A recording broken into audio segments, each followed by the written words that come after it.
নমস্কার বন্ধুরা, আমি তোমাদের রঞ্জিত স্যার। আজকে তোমাদের second semester CC2 Calcutta university philosophy, ভারতীয় দর্শন, ইন্ডিয়ান ফিলোসফি জেনারেল অনার্সের সাজেশান নিয়ে এসেছি 15 এবং 10 মার্কসের। দেখো, কিছু কোশ্চেন আমি এখানে স্টার মার্ক করে দিয়েছি। বেশি যেইগুলো স্টার আছে সেইগুলো তোমরা করো, তোমরা 100% 20 মার্কসে কমন পাবে। আর যেগুলো কম স্টার আছে সেগুলো 10 মার্কসে কমন পাবে।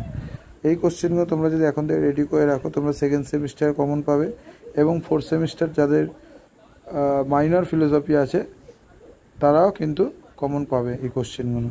কেন, তোমাদের সেকেন্ড সেমিস্টার যেটা জেনারেল, ফোর্থ সেমিস্টারে সেটা মাইনর সিলেবাস, ঠিক আছে? এই কোশ্চেনগুলো তোমরা এখন থেকে করো। কারোর যদি PDF দরকার হয় হোয়াটসঅ্যাপে যোগাযোগ করো, হোয়াটসঅ্যাপ নাম্বার দেওয়া আছে।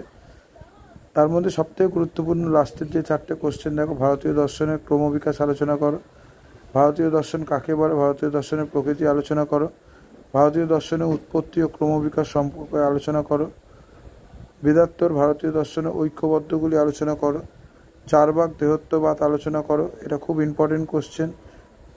সাকাম কর্ম ও নিষ্কাম কর্মের মধ্যে পার্থক্য লেখো, সাধারণ ধর্ম বিশেষ ধর্মের মধ্যে পার্থক্য লেখো। এই কোশ্চেনগুলো তোমরা যদি এখন থেকে করতে শুরু করে দাও, তোমরা 100% কমন পাবে। এবং তোমাদের সেকেন্ড সেমিস্টার এবং ফোর্থ সেমিস্টার অল সাজেশান কিন্তু রেডি আছে। যার যার সাজেশান লাগবে তারা কিন্তু পারচেস করতে পারো। অনলাইন ক্লাস অ্যাভেলেবেল আছে, হোয়াটসঅ্যাপ নাম্বার দেওয়া আছে।